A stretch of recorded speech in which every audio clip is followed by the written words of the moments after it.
Welcome to the second day of the the ninth annual London Conference on Belarusian Studies. It's our pleasure to be hosted today by the Skaryna Library and Museum here in North London. Those who are here in person will have a real tour, but we're working on creating a virtual tour. It's not yet ready yet, so if you have an opportunity to come here next time in person, we would welcome you here. With that, let me invite Pavel Shevtsov, who chairs actually many other Belarus-related meetings in London, to chair this particular session devoted to Belarusian studies and civil society abroad. Thank you, Yarik. Yeah, welcome everyone, all these brave souls who may drag themselves out of bed, on this rainy British morning and came to North London. I don't know what the weather like is online. There's various locations, but it's pretty miserable in London today.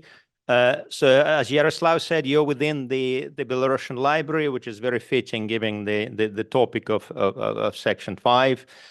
So the library has existed for over 50 years, being a major center, despite its sort of modest size. It's got a sort of disproportionate influence in terms of sort of Belarusian kind of cultural life abroad. So the topic today is Belarusian studies and civil society abroad. As we know, when a nation is in trouble, the role of its diaspora becomes more important and sometimes essential. It acts as a repository of the nation's culture and everything which is banned or not particularly encouraged, at home. It also sort of helps to foster change and inspires, and so on and so forth. And we witnessed it historically when Belarus was becoming independent in the late 80s, a lot of inspiration by, the Belarusian national movement was drawn from the diaspora, from people here in London, in the US, and so on and so forth. So our panel today, we got Dr. Ekaterina Pierson-Lyzhina, who will talk about radicalization within violence, process of radicalization of the Belarusian recognized opposition in exile. We've got Tyrus from Dyke, who will talk about the Belarusian diaspora in Daugavpils, Latvia, and Dr. Olesia Zhytkova, who will talk about Belarusian culture in 2022-23, war, revival, and Russification. So we'll take questions after all of the presentations. So, Dr. Ekaterina, please. Everyone, I'm very happy to be here for the second time participating in this conference. I work as a substitute lecturer in the Department of Political Science in Université Libre de Bruxelles in Brussels. And I did my PhD on Lukashenko's foreign policy, and currently I'm working on Belarusian opposition in exile, investigating different aspects of its political recognition by Western governments. So my today's presentation will be based on a paper that I have submitted. It investigates processes of radicalization of the Belarusian opposition in exile. I don't know, do I need to put up my slides, or because I send them by email? I have a couple of slides. I think it would be better if you could control the slides yourself. Yeah. Just a moment, I'll make. Well, sorry, I should have put it up earlier.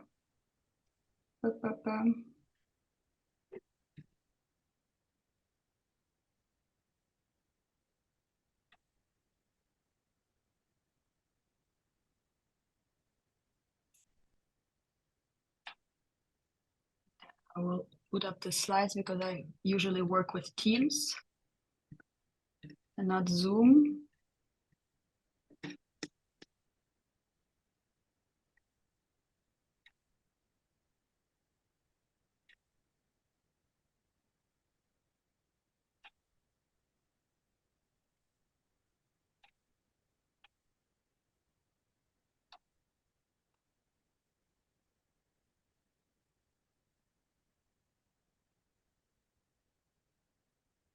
Can anybody help me with this? Because I don't know how to do it. Share screen. Then share screen. And then select the application. Sorry for the delay. Wait, share screen because I have it in French. You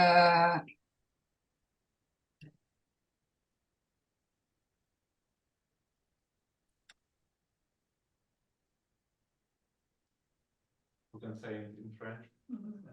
Yeah, it's in French, so sorry. Well, it's okay. I don't even have to I don't have to use them. If I can't put them up, it's okay. It doesn't yeah, but it doesn't like pose a problem anyway. I just had a couple of photos, but you can start, and I will share the screen in the meantime. Yeah, so please continue with your presentation. Yeah, okay.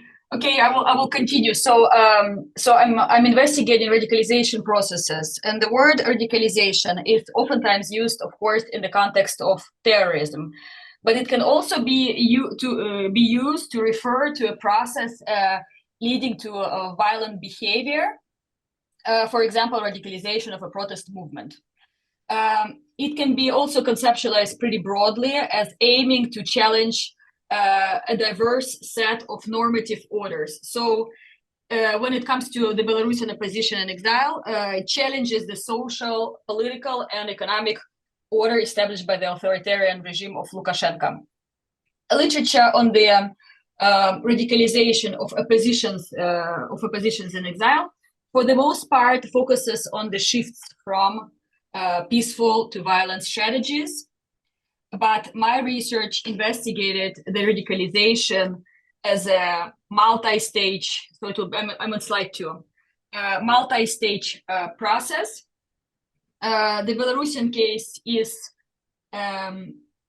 appropriate for the investigation of processes of radicalization because gradually the opposition in exile transitioned from promotion of peaceful protests to declaration that these are futile and supporting military training of anti-regime protesters in Poland, Lithuania, and Ukraine. So the Belarusian case also is an interesting one because contrary to traditions of EU democracy promotion, some EU member states tacitly or maybe actively in some cases support this radicalization in the context of the Russia-Ukraine war. I'm at slide 3 now. If you could, yeah, thank you.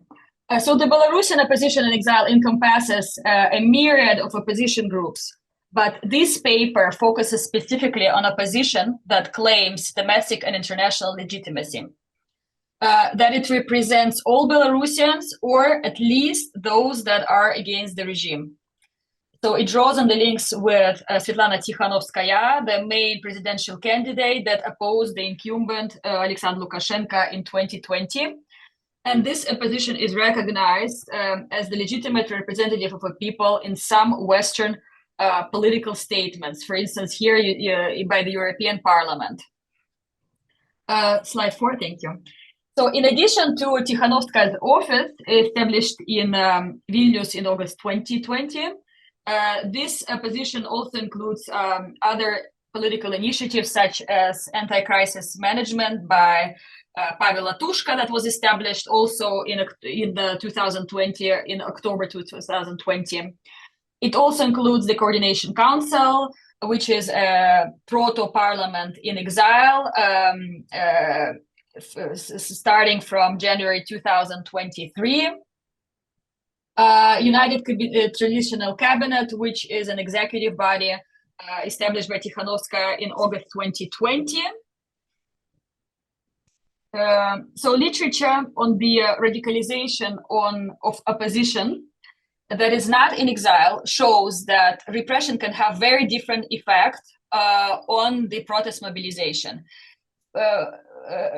Opposite effects. It can bring radicalization of the protest movement, and it can also suppress it altogether. However, the exiled opposition has its particularities. Unless the repression is transnational, the members are not personally targeted by repression, but the family members, friends, and that remain in Belarus are targeted and can be targeted by repression. Literature also shows that the exiled opposition growingly becomes integrated in host societies and detached from their domestic constituencies. Slide 5, please. Thank you. So the radicalization can be seen as a process that can take different forms. So it can, Gaspar and R argue that it can be a radicalization without violence, or the development of mental willingness to use violence. It can also be a radicalization into violence, and this is a classic definition of radicalization. So shift to violent actions. And it can also take a form of radicalization through violence, or otherwise an increase in violence. So I count among such actions that were used in the past by different oppositions in exile, such as fundraising for weapons, drafting of fighters, or supporting radical factions at home. I count them among belonging to radicalization into violence. And I count other actions such as, for instance, calls for foreign-led violent interventions that was used in the case of Venezuelan opposition in exile.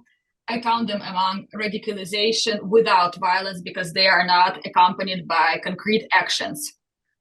The analysis draws on 20 semi-structured interviews with the Belarusian opposition in exile conducted in 2020, 22 and 23, mainly Lithuania, Poland, where the interviewers are in exile. These were collected during my participation last year in a Biel Exile project financed by the French Institute ICM. The analysis also draws on the communication of the Belarusian opposition in exile on social media, interviews to Belarusian private media. So personal interviews that I conducted myself were useful for understanding of the drivers of the radicalization that the opposition hesitates or hesitates to explain to public sources. Slide 6, please.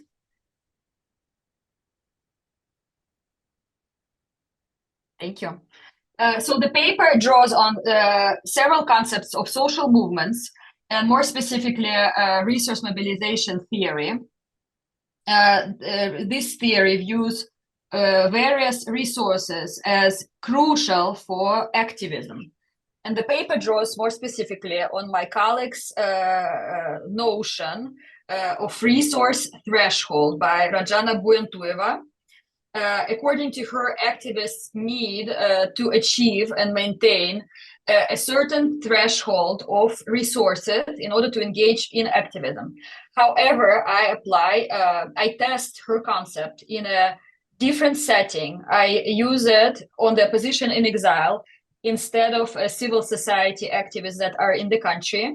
And I also use it to investigate a specific aspect of activism, such as radicalization, whereas she applies it to activism more broadly.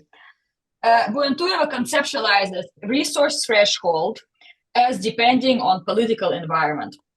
So high political constraint, which exists in Belarus and other autocracies, of course, make it difficult to maintain the resource threshold for the domestic opposition.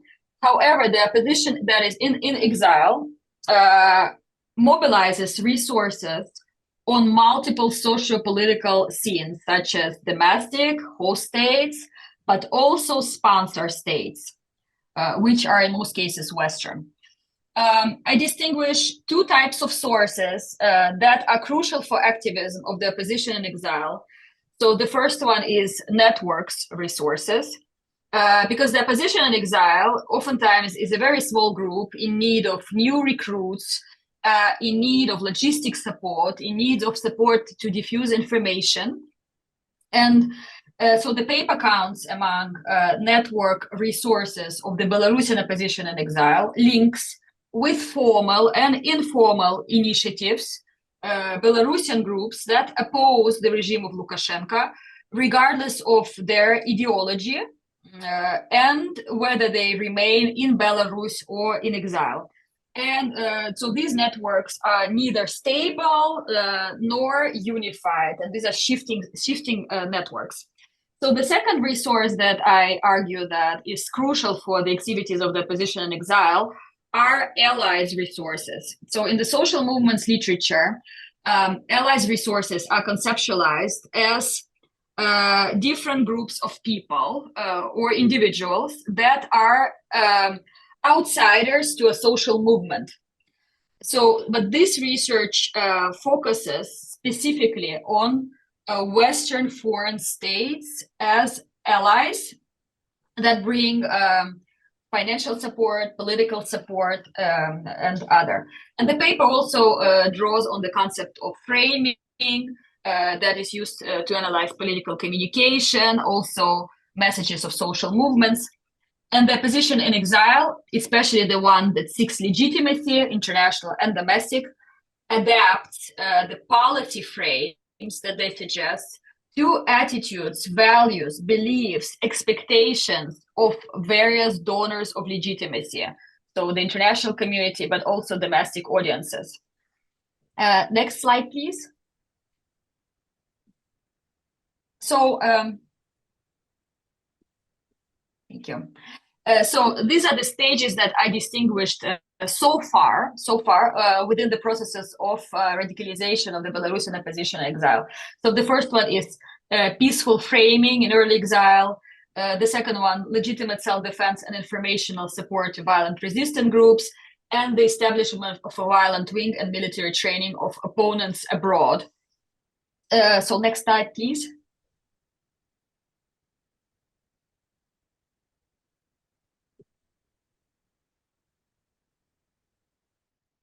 Thank you, Yarik. So the first stage. So we go back to August 2020. Some of the opposition is forced to exile in autumn 2020. So it coincides with peaceful protests in Belarus. The opposition has been just forced to exile, so it needs to reestablish some of the networks that were broken because of exile.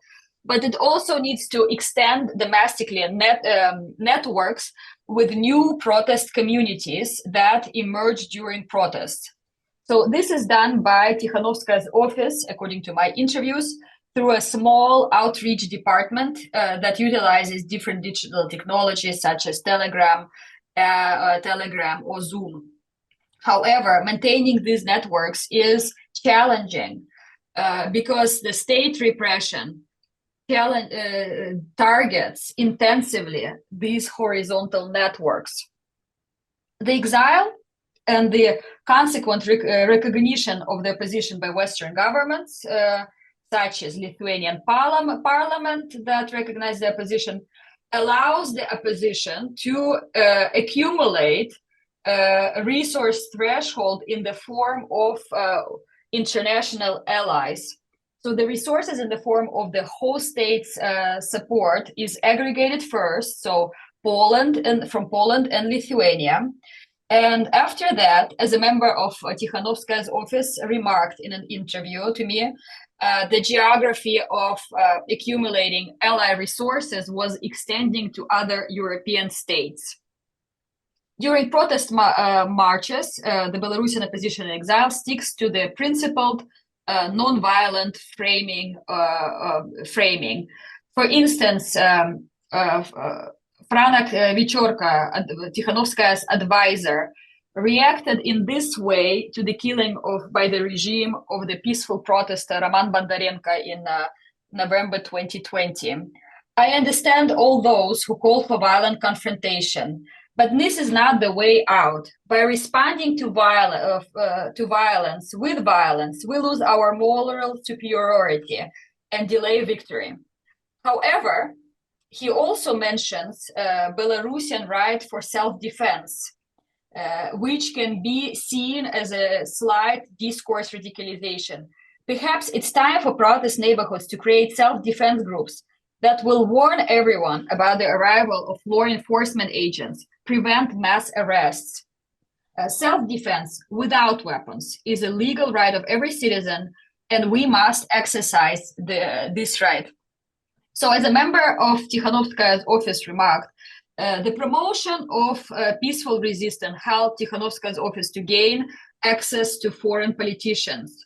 Moreover, until mid-2021, the opposition also tried to obtain an ally, the Kremlin as the ally.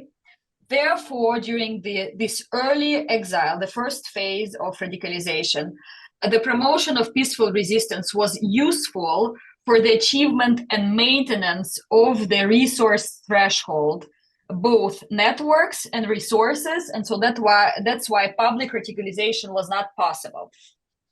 Next slide, please. So the Belarusian regime declared exiled opposition social media accounts as extremists in 2021, and later the members and the initiatives were also declared extremist. So this significantly harmed the opposition's and exile's capacity to aggregate domestic network resources. But on the contrary, by then, the opposition gained significant resources in the form of European allies. And by mid-2021, the opposition also made significant progress in securing United States support. In 2021, peaceful resistance strategies continue to be useful for the opposition to maintain a resource threshold, so both networks and allies. However, the opposition more frequently builds its domestic and exiled networks, so with the Belarusians, through the legitimate self-defense framing to appeal, I quote, to the marginal part of active supporters that are in demand for violent resistance. So, as one member of the opposition noted, in late 2020, the radicalization started to form within different communities in Belarus following the killings, for instance, of Roman Bondarenko, and it took a form of a spontaneous individual acts of violent resistance against Siloviki and state institutions. So Tikhanovskaya herself was, as the representative of this recognized opposition, was the last one to publicly proclaim Belarusians' right of self-defense after one such act, and more specifically, after an act of violent resistance committed by IT specialist Andrei Zeltser in September 2021, when there was a KGB siege of his apartment, and he was killed. So here you have an image created by a visual artist, Cesler. It's called Zeltserka 2021. So to symbolize this stage of radicalization of that I call the self-defense stage. During this stage of radicalization, the opposition also discursively supports the mobilization plan Peremoga, which is victory in Belarusian, elaborated end May 2021 by Paul initiative of former policemen exiled in Warsaw that already belonged previously to the recognized opposition's network. The plan stipulated the creation of an underground people's militia, I quote, a hierarchic structure to prepare the toppling of the regime. I quoted from Paul's manifesto. In comparison with Paul's communication on the plan, Tikhanovskaya framed it as exclusively peaceful. Later, in February 22, Paul revendicated acts of sabotage on the Belarusian railway, but members of the recognized opposition framed such acts as peaceful resistance, arguing, for instance, that they are not directed against humans, but against their infrastructure. So during this stage of radicalization, when the opposition in exile accumulates enough of ally resource in the form of Western allies, the opposition can afford to radicalize its discourse slightly to maintain networks with marginal radicalizing groups in Belarus and in exile. So the next stage, please. Thank you. So the third stage of radicalization that I distinguished so far is radicalization into violence, that I call radicalization into violence. The Russian aggression against Ukraine in February 2022 led to drastic changes in the geopolitical environment, in localized political communities, and therefore in resource mobilization by the Belarusian opposition in exile. On one hand, the regime's harsh criminalization of anti-war activities in Belarus led to the worsening of the opposition's capacity to maintain the domestic network resources. On the other hand, the war also led to the deterioration of conditions for the opposition's maintenance and increase of ally resources in the form of Western support, due to the West's focus on Ukraine. Since February 2022, the peaceful resistance strategies have lost their earlier crucial importance for the aggregation of networks and allies. So the opposition builds its network and ally resources on two arguments. So on one hand, they say, politically, I quote from an interview, an anonymized interview, ideologically, from the point of values, we still stand for peaceful protest. However, we face turbulent times that justify the need to be prepared for everything, including fighting for our sovereignty from Russia. Regarding ally resources, such as in the form of support from host states, Poland and Lithuania, and other sponsor states that are geographically close to Ukraine, such as the Czech Republic, the member of the Tikhanovskaya office remarked, before the war, there was already an understanding that we need to militarily train people, but there was no territory where it would have been possible to do it. Lithuania, Poland, Ukraine would never have permitted that. It became possible to do it only with the start of the war. And in August 2022, the Belarusian opposition also institutionalizes the violent wing in the newly created United Transitional Cabinet. It is driven by the need to maintain its network with exiled initiatives that radicalize even stronger in response to the war than to repression in Belarus. And the opposition's violent wing, so you see here Azarov, Sakhashchik on the photo, so on the very left and on the very right. So this they're called the violent wing with Gime, framed violent resistance as peaceful, calling it silovой scenar.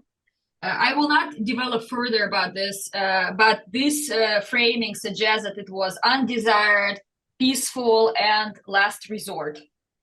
And in October 2020, the opposition consolidated the establishment of a network resource in the forms of links with Harugvi,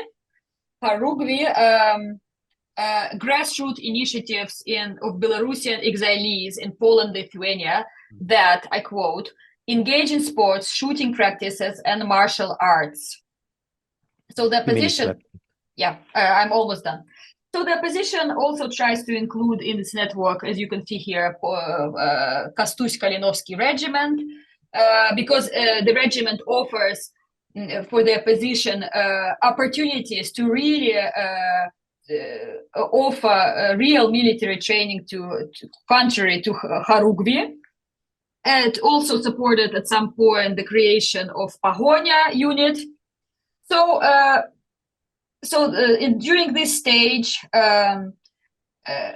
in the context of the war, it became possible without jeopardizing the maintenance of resources to radicalize without jeopardizing any resources. And so I'm going to the last slide of conclusion. So basically, I can make two arguments that are in fact, two sides of the same coin. So the first one is that the attainment and maintenance of the resource threshold, networks and allies in the changing political and geopolitical environment influence the processes of radicalization of the opposition in exile. And the second one is that the choice between peaceful and violent resistance strategies and their framing can also be beneficial or detrimental for the attainment and maintenance of resource threshold, depending on the environment. So thank you very much for your attention.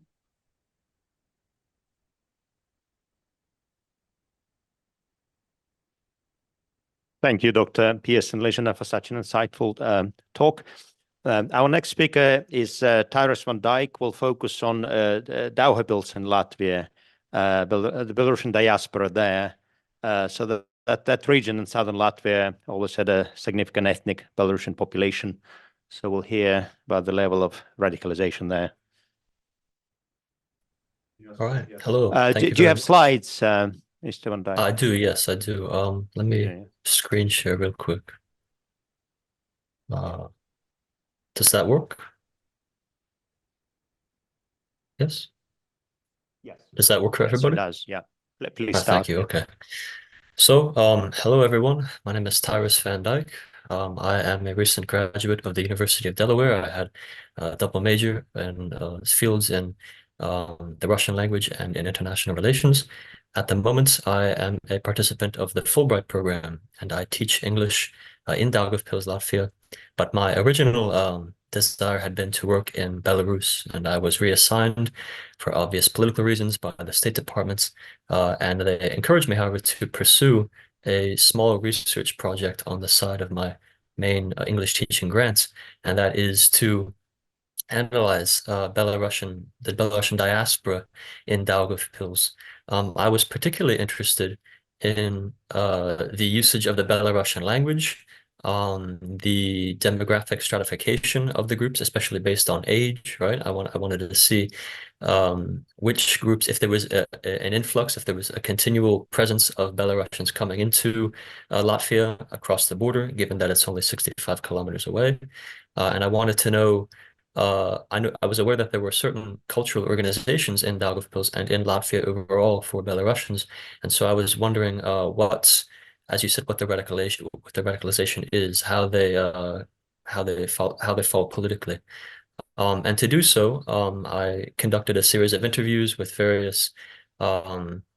representatives of various cultural organizations in Latvia, mainly really in Daugavpils. I visited the archives of the Latgalian Central Library, and then I gave as many interviews as I could to my colleagues, to my students, to acquaintances who I knew were Belarusian. So Belarusians are about 3% of the population of Latvia. Over the past 70 or so years, owing to immigration during the Soviet period, they had been the third largest ethnic group in the country, behind Latvians and then Russians. However, after Russia's invasion of Ukraine, a large influx of Ukrainian refugees has displaced Latvians as the third largest ethnic group, and they have fallen to fourth. The largest concentrations of them are in the capital and then in the second largest city in the country, the city that I work in, Daugavpils. But given that there is an extensive border between Belarus and Latvia, there are large, significant concentrations on several cities that border Belarus. As you're all aware, relations between Latvia and Belarus are essentially at an all-time low, to the point where I believe there's only now one functioning border crossing between Latvia and Belarus. Relations have significantly soured since 2020 following President Lukashenko's crackdown of pro-democracy protesters, and then his subsequent encouragements of the hybrid warfare program, the migration crisis across the western border of Belarus into Lithuania, Latvia, and Poland, and then of course President Lukashenko's support, his regime's support for the Russian invasion of Ukraine in 2022. That being said, the Belarusian government has consistently encouraged, despite its hostile actions towards the Latvian government, has consistently encouraged Latvians and people in the Baltic states to travel to Belarus to purchase things. And last year, almost 200 million euros worth of goods were exported from Belarus to Latvia. The increasing tensions between the two countries have resulted in a progressive limiting of Belarusian goods in the Latvian economic sphere, and I believe this year it was decided that the import of Belarusian grain will be banned from this year forward. Nonetheless, it is important to understanding their state relations. Oh, I'm sorry. Taking a closer look at their demographics, you can see I collected as many censuses as I could that listed the Belarusian population, starting with the imperial census of 1897, where they comprised about 4% of the population of Latvia, 4.5% of the population in Daugavpils, and the Belarusian diaspora in Latvia peaked in terms of censuses in 1989, owing to the decades of immigration from the Belarusian Soviet Socialist Republic. In the case of Daugavpils, that was over 9% of the population, and today it's just over 7%. Daugavpils is a highly multicultural city, and as a result of constant mixing and marriages, there is a sort of Belarusians find themselves in a difficult position as far as their national identity. It's historically not a very assertive national identity, and given that the city is dominated by Russian speakers, they tend to assimilate into the Russian or Polish communities in the city, and have tended to do so for well over a century. On top of that, Belarusians have a precariously high rate of death, they have a death rate that is thrice their birth rates, which is, of course, Latvia's population has been falling steadily for decades, but Belarusians are one of the worst affected ethnic groups in this regard. And then emigration from Latvia back to Belarus was very important after the fall of the Soviet Union in 1991. Unsurprisingly, according to the results of the 2011 census, nearly 90% of Belarusians in Latvia speak Russian at home. Less than 1% of them speak Belarusian. And in an earlier census in 2000, not even a fifth identified as speaking Belarusian natively. And I can imagine that the number is even much lower today, given that those who are most likely to use the Belarusian language are first-generation immigrants from the Soviet Union. So people who immigrated here during the 1950s and 60s. And we'll talk about that later, the linguistic demographics of different generations.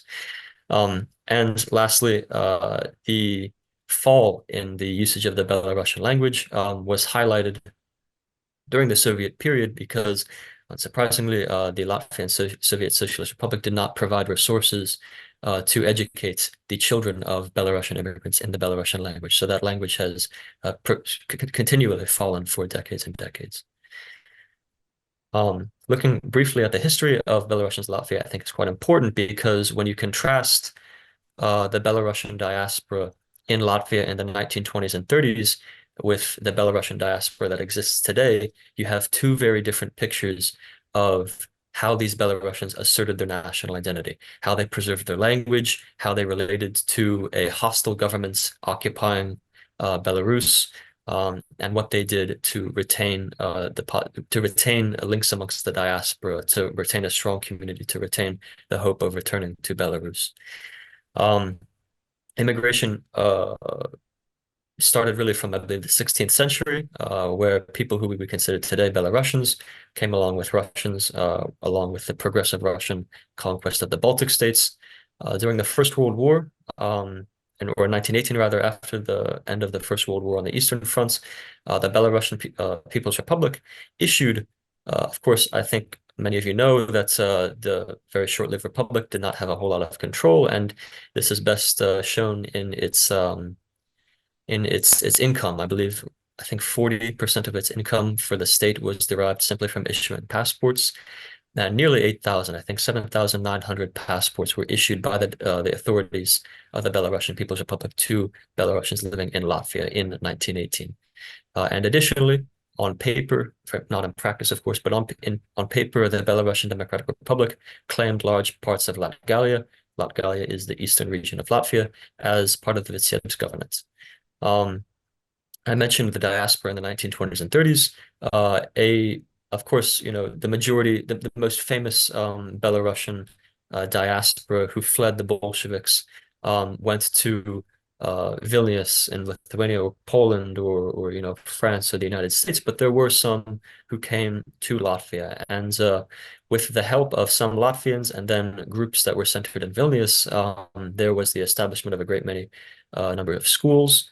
There were, Belarusian language schools, Belarusian theaters, Belarusian language newspapers, and so on and so forth.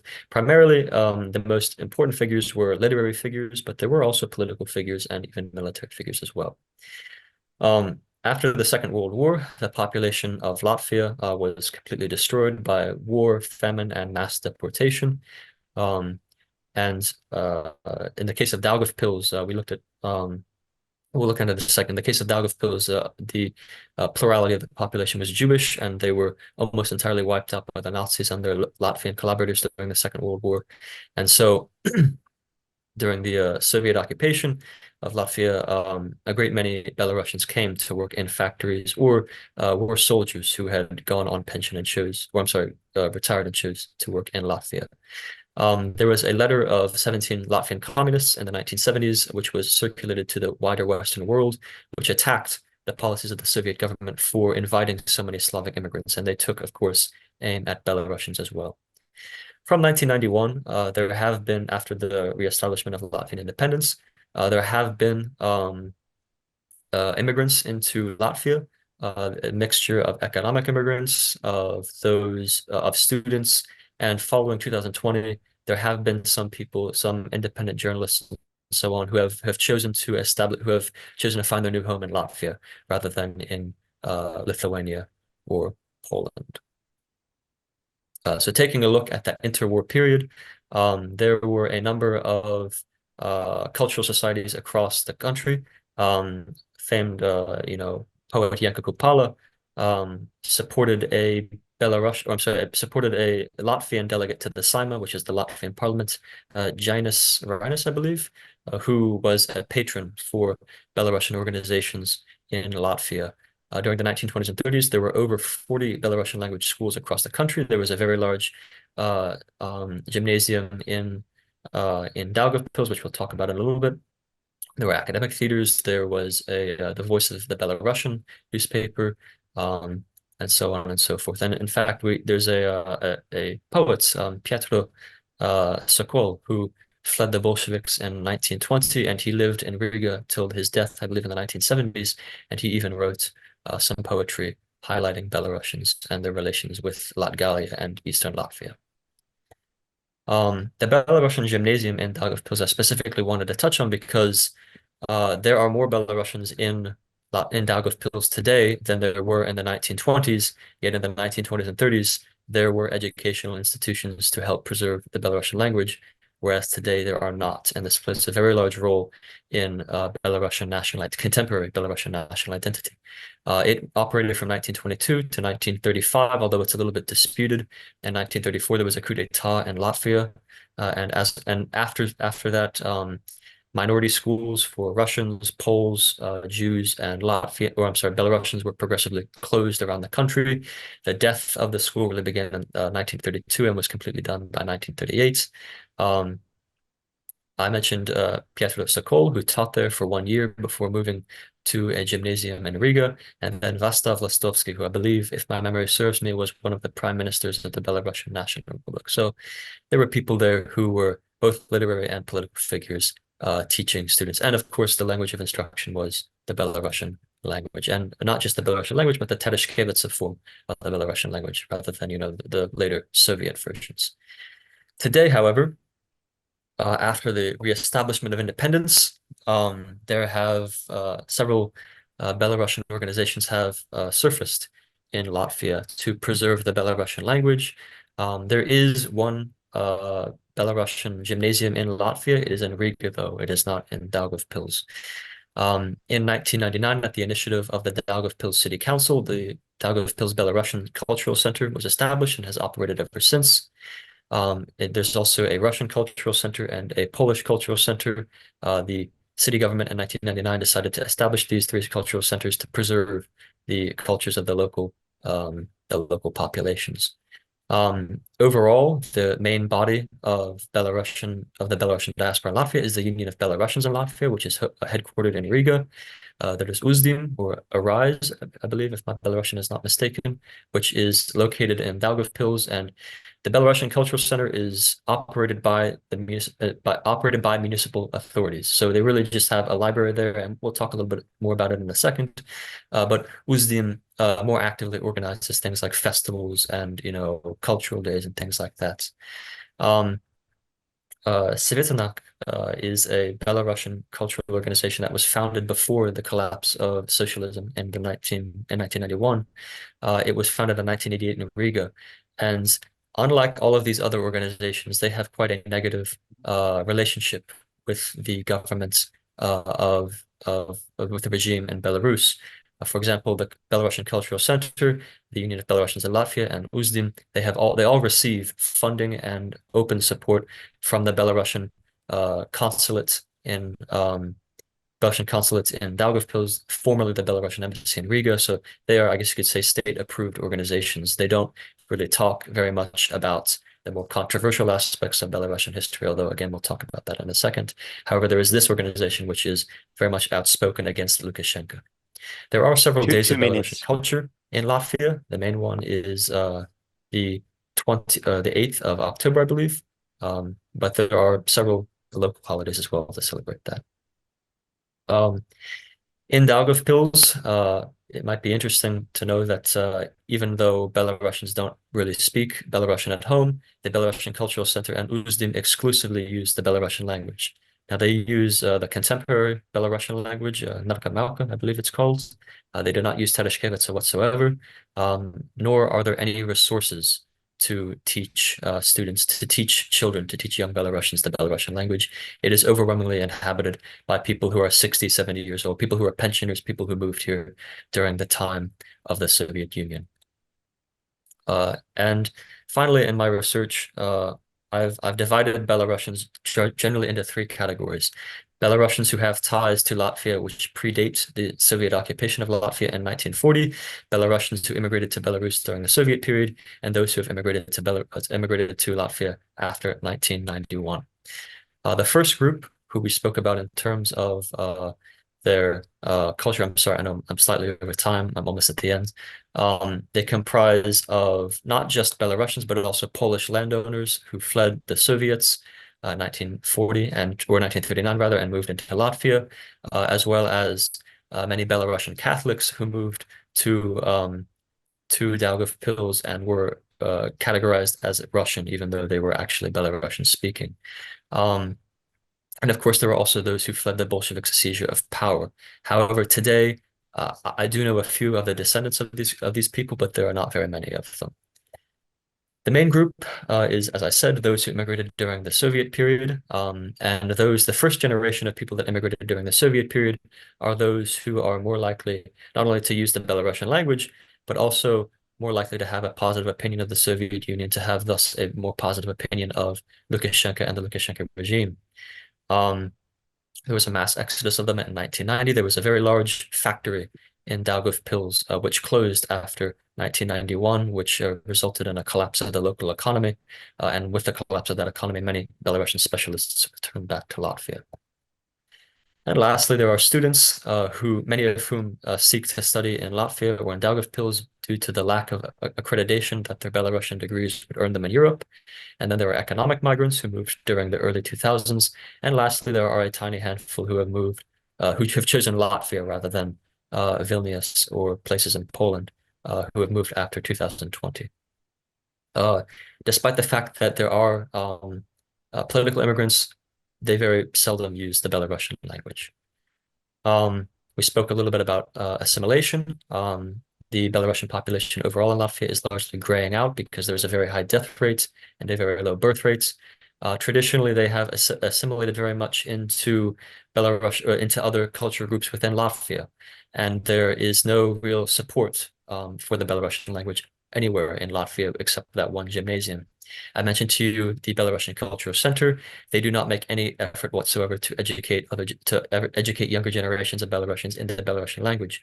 Whereas if we look at the Polish Cultural Center, for example, they actively support the Polish language amongst the Polish diaspora in Latvia. So there's very little hope, unfortunately, for the Belarusian language, and there's very little hope, unfortunately, for a true support of Belarusian national identity, besides maybe a few dances each year organized by these cultural organizations. In terms of the cultural centers themselves, I think it's very telling to note that the Belarusian Cultural Center is a very small building built into the side of a communal apartment, whereas the Poles and the Russians have their own large, very well supported and very active cultural centers, whereas the Belarusians do not have that. I mentioned that they've been demographically eclipsed now as the third largest ethnic group in the country, and tensions between Minsk and Riga complicate the promotion of Belarusian culture in Latvia amongst the Belarusian diaspora. So my conclusion overall is that the Belarusian language is confined almost exclusively to first-generation immigrants who came during the period of the Soviet Union. That there are very, very little resources and virtually none in Daugavpils that support not just the Belarusian language, but also a unique sense of Belarusian culture.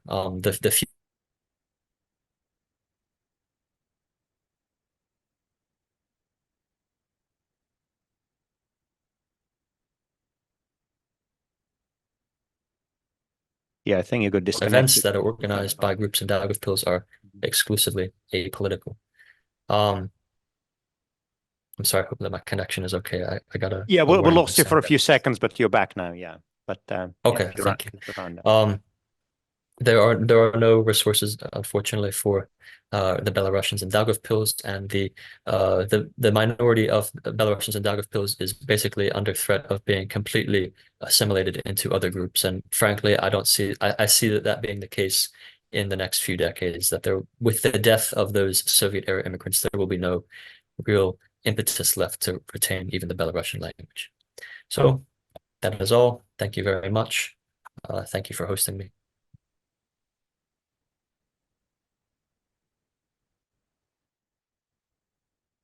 Thank you, Mr. Van Dyke, for your focus on this region. I think your conclusion equally applies probably to some other diasporas, in Poland and Lithuania and so on and so forth. So it's a very important subject of preserving Belarusian identity in those regions.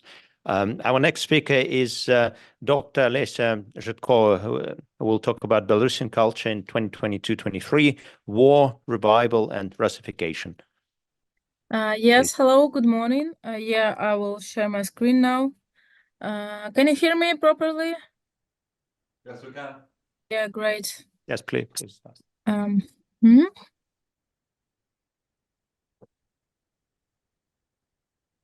Yeah, and hopefully you can see the presentation now, yes? Yes, we do. Okay, great. So, yeah, here we go. So I'm Dr. Olesia Zhytkova. I'm a postdoc in Dublin City University, and I work here in the project funded by Irish Research Council, which is not related to the topic of the conference, but also I'm head of Belarusian studies within the Ukrainian Historical Agency, called Lітопис Незламності, which is translated into Chronicle of Unbreakability. And that is why I am here, and thank you very much for giving me this opportunity to present my research. Sorry? Can you make the slides to show the slides rather than your PowerPoint software? So just start demonstrating the slides full screen. Do you know how to do it at the bottom? Yes, I did it already. You cannot see no, it. we can only see it Okay. in a different Just view. a second. And yeah, we can see it, but I think you need to do it on the application itself. Yeah, that's good. Now it's fine. Thank you. yeah, because okay. Yes, so Russian full-scale war against Ukraine has led to the emergence of a new stage in the development of Belarusian society, and at the same time influenced the dynamics of the spread of degradation trends initiated by the current regime directly in Belarus.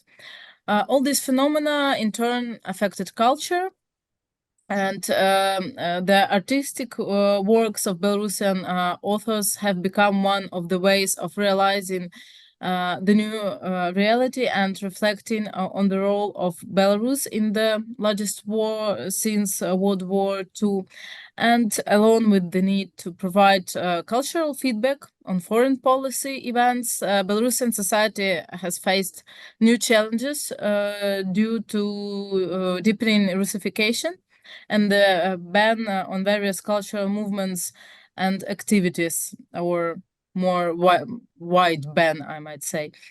The purpose of this study is to analyze the general trends in Belarusian culture in immigration and its situation within the country. And I'll try to offer some solutions that may be useful for the preservation of Belarusian culture in the current circumstances. So, topics to be revealed is Belarusian creative feedback on to the full-scale Russian war against Ukraine, ongoing repressions within the country, increasing Russification, and cultural activities of Belarusians abroad, and some recommendations. So the artists immediately responded to the full-scale Russian invasion of Ukraine with their works. For example, in February 2022, Belarusian artist Volga Yakubovskaya posted a picture on social media of an angel crying entitled Save and Preserve, and then another set of pictures on Ukrainian Belarusian topics. Here you can see some of them. Of course, it is also about Belarusian defenders of Ukraine. As other Belarusian artists also joined in, for example, Anastasia Rudlevskaya. You can see a lot of her works here.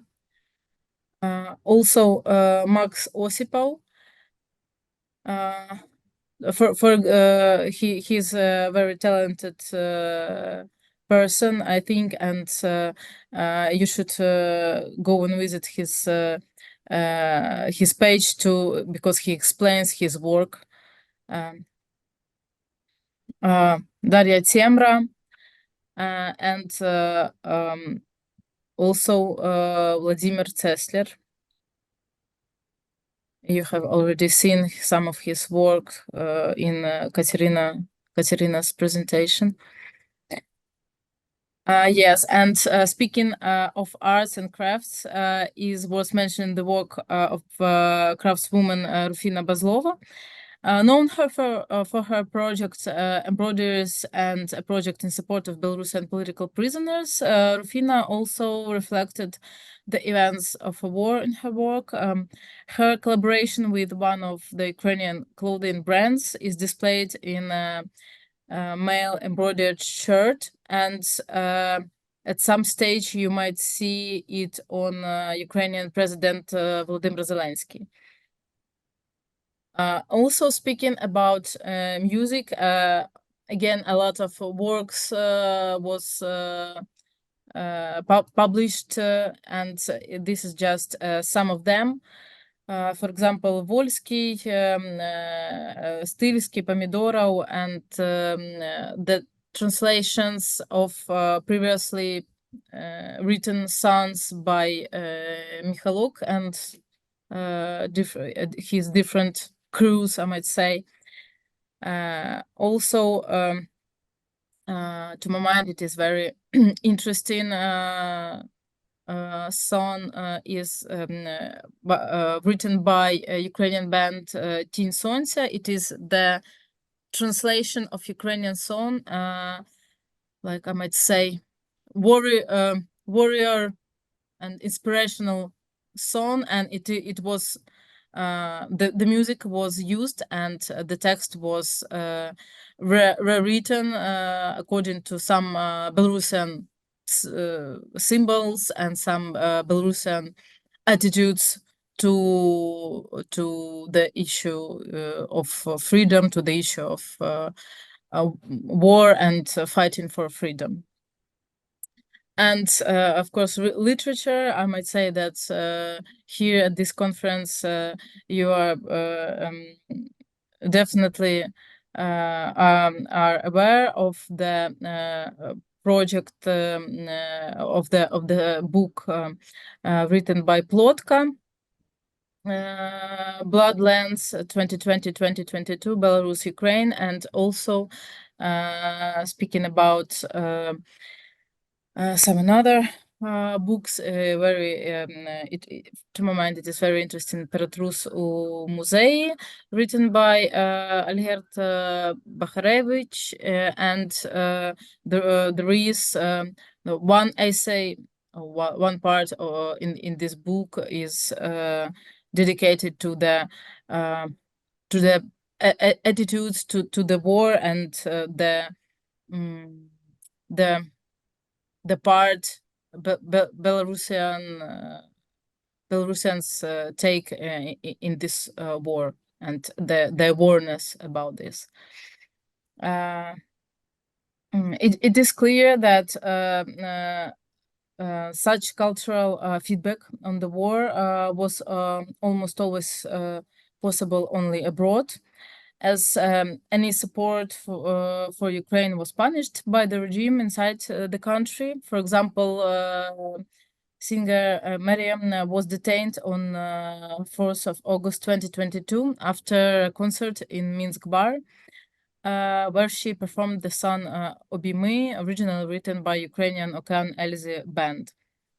In general, after 21st of February, repressions inside Belarus intensified, which is clearly reflected in the cultural area. In 2022-23, the development of culture in Belarus was characterized by many negative phenomena. Most cultural organizations were closed down, the forced elimination of the non-profit sector and private publishing houses continued, and publishers' licenses were revoked.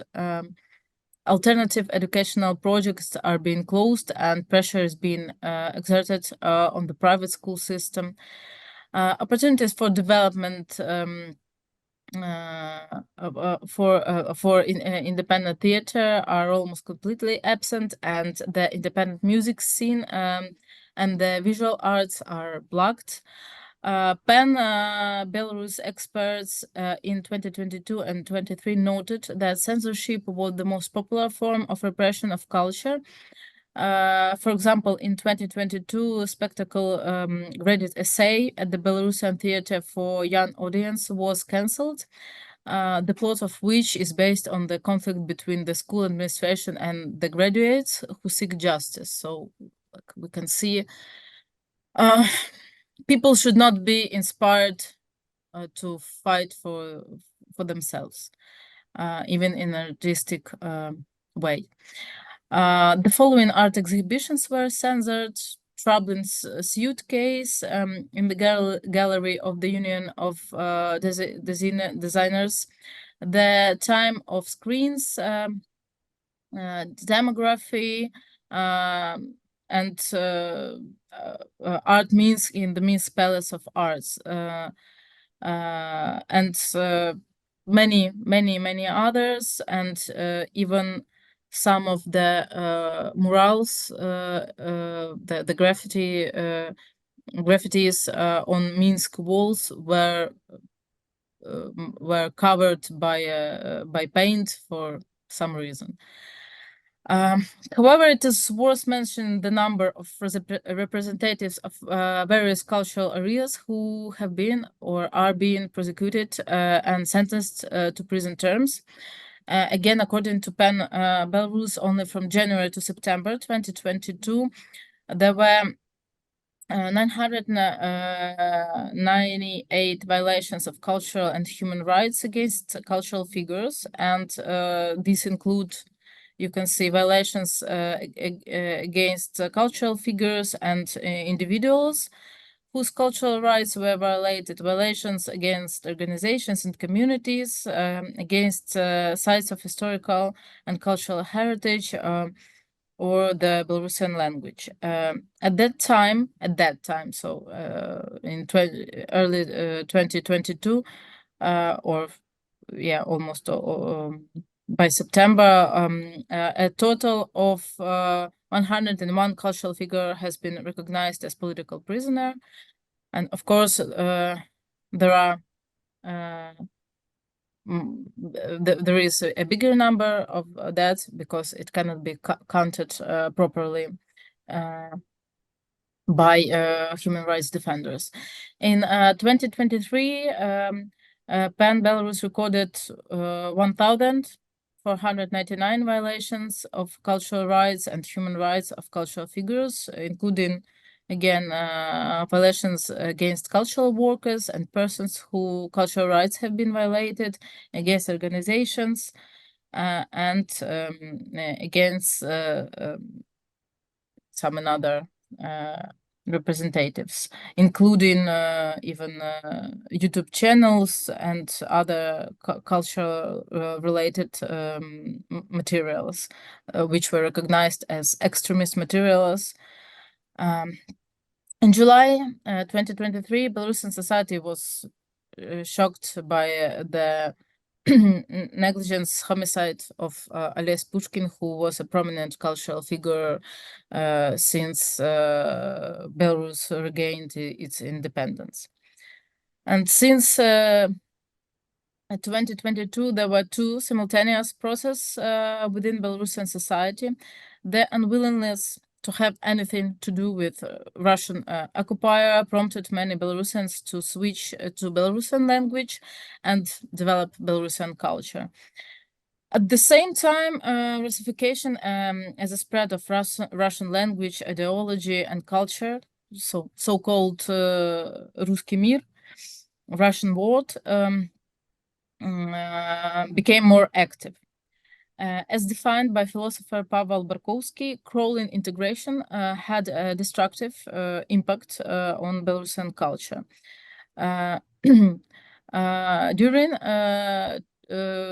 During this period, Russification in Belarus manifested itself in many ways. Multifunctional activities of Russian houses in Minsk, Brest, and Homel, strong Russian presence on the Belarusian theater and musical stage, in art and museum exhibitions, and other. For example, yeah, there's gonna be some violent graphic content, I might say, with many Russian things going on in Belarus. And of course, it has to be said that it is many of them are the typical propaganda, Russian propaganda things inspired by Kremlin and his allies. And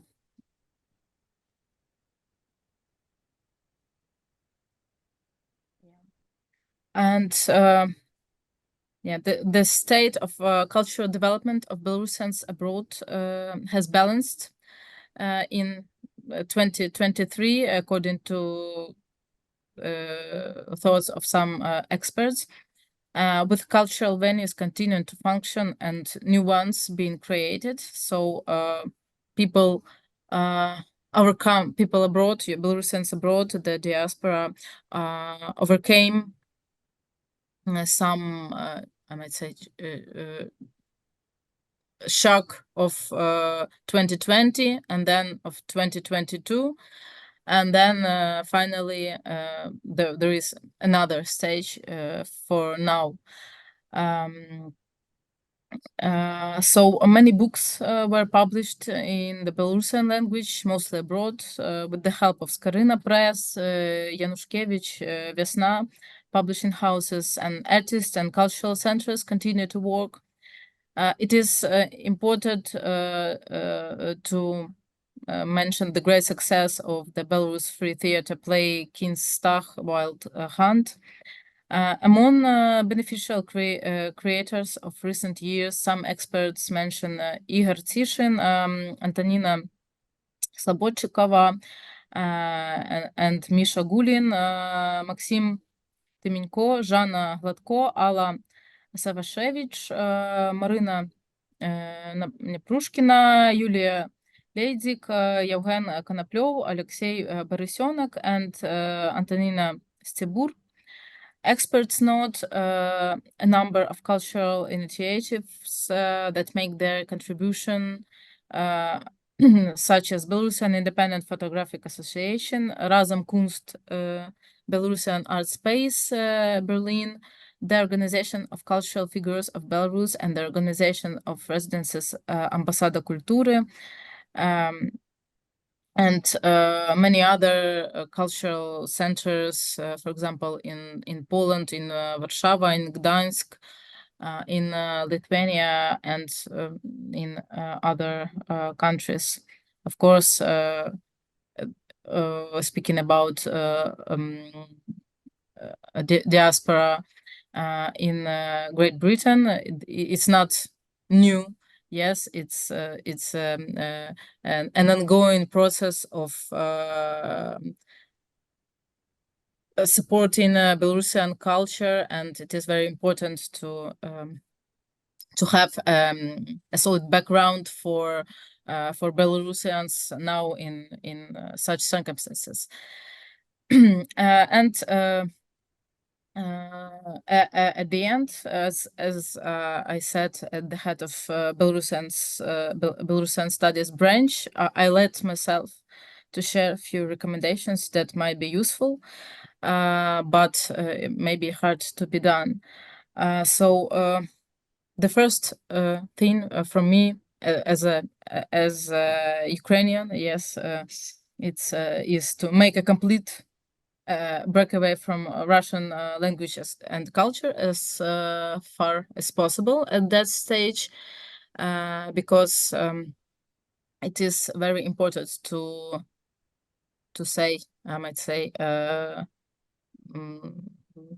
strong no to everything. Maybe it's not bad, but at that stage, you just have to try to say no, and then afterwards we will see was it bad or good to refuse these, some, I don't know, cultural representatives to be involved. And also unfortunately to develop culture abroad with a long-term perspective, and to pay particular attention to children and youth, because unfortunately we don't know when the situation will change in good way for all of us, for all good people of the Eastern European region, yes, for Belarusians, for Ukrainians. So people should try to work on that to make some strong centers, cultural centers. And yes, I'm already there. And to continue to establish relationships with Ukrainian cultural figures and organizations, because we, I think all of us can see that it's not so simple of Ukrainian-Belarusian relations since 2022. And many efforts should be done regarding this issue. And speaking about our organization and me myself, we are open to some collaborations, and I would like to join because it is also very important for me as a person who has Belarusian relatives. So it's my personal, I have my personal ideas about this, yes. And yeah, so thank you very much for your attention. And again, thank you very much for letting me present my research. Thank you.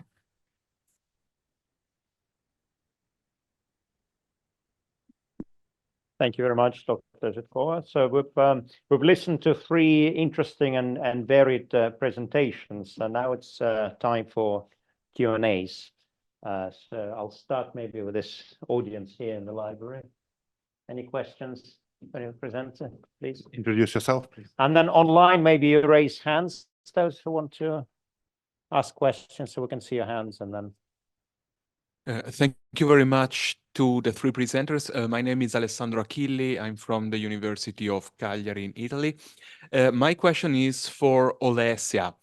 So thank you very much again, Olesia. I was wondering if you could expand a bit on what was the final topic of your talk, that is the reception of contemporary, maybe not only contemporary, Belarusian culture in Ukraine. So I was thinking of the years before 2022, when there were like important projects such as the bilingual anthology of Bum Bam Lit, published by Ryuta Sprava, translations of poetry by Valzhina Mort, Sergei Prilutsky, and others. Is there still an interest in Belarusian culture in Ukraine today? Also, well, taking in mind that in spite of the war, we know that culture is flourishing in Ukraine. So are readers, is the audience still interested in Belarusian culture? Thank you. Maybe we'll take a couple of questions first, and then you'll answer them. Any other questions from the audience? Maybe I'll ask one question about the Belarusians in Latvia. I know that in Poland, in Białystok, many of those who came after 2020, they try to speak Belarusian actively, so consciously, and it's not easy because they come from Russian-speaking backgrounds, but they make this effort. I don't know whether you met similar people in Latvia. And maybe for balance, I'll ask Dr. Ekaterina as well. So we have a question to all of you. Is whether you looked at the sort of the previous post-war generation, that's the balance between radicalization and more sort of, I guess, vegetarian efforts there, because, if you look at the post-war generations, there are some resistance, within Belarus, and some people parachuted from the West, and also there's that sort of process of establishing cultural centers. So I don't know if that's research and how it relates to the current process, because in my view, history repeats itself every now and then. Thank you.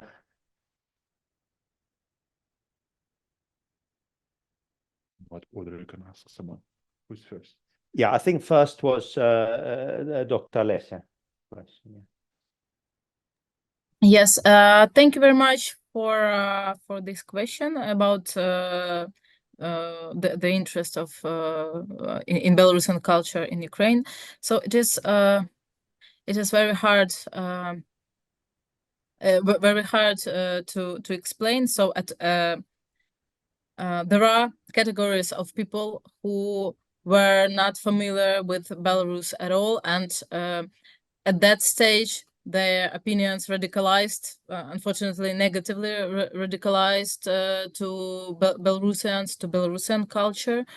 And those people who were aware of Belarus, not like the what can be seen on the media and so on, but who were interested in Belarus and who were aware there.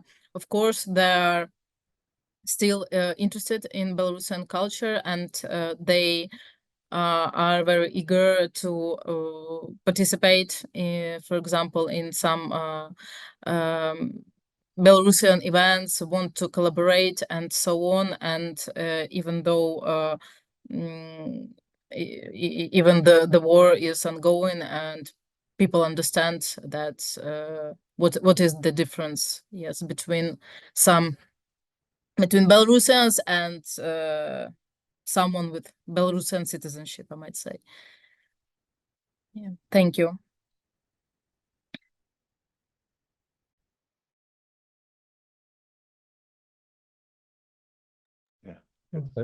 So that's a very nice question about Białystok, and it's interesting that you mentioned that part of Poland, because there are dance and singing groups from the 3 Baltic states.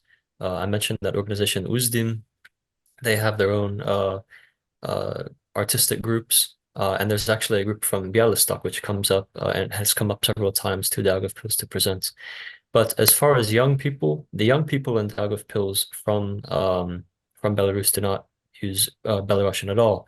The people that came as political refugees mainly settled in Riga, because in Daugavpils it's frankly a very small city. It's very poor. There's a lot of poverty. So there's really there's not a whole lot of things to do here. And I'm aware that those people in Riga, they do actively use the Belarusian language. There is, as I said, a gymnasium there. There are Belarusian language journalists that work there.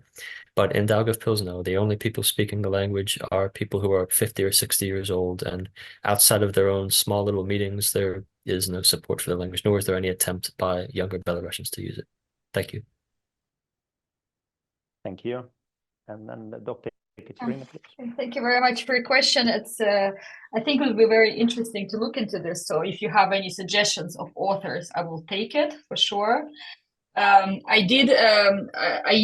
Most of my literature review consisted of studies on a position that is more modern, position in exile like Myanmar, Venezuela, but I also had a lot of articles on a position that radicalizes during the Pinochet era in Chile. But unfortunately, I have not found anything on this post-war resistance. So if you have any sources in Belarusian, I would take it. Okay. Well, yeah. Thank you. Many here in this library. Yeah, many here in this library. Yeah. If you have it, I would be very grateful. Because one example that some Belarusians were encouraged to fight in Korea in the 50s, you know, so the idea was that, you know, if they help the efforts, the Soviet Union will collapse and everyone then can go home. And so that's a clear parallel to the current times. Yeah. Didn't work. No. Thank you. Any other question? Anyone online? Any hands? Yeah, can you see? I can see hands from. Oh, there's someone in the chat. Maybe even wherever it's addressed can read it. Dr. Zhytkova, would you like to read this question and respond? Yes. Yeah, we got the text here. Thank you so much for the presentation. For anyone interested in the topic, I would also look into the Прослову и тишину між ими, an anthology with translations of contemporary Ukrainian poets in Belarusian. It was just published by Taubin Literary Magazine, an amazing achievement of cultural diplomacy between two cultures in the current situation. A personal thank you from me as a Belarusian living in Lviv. Дякую. Thank you very much.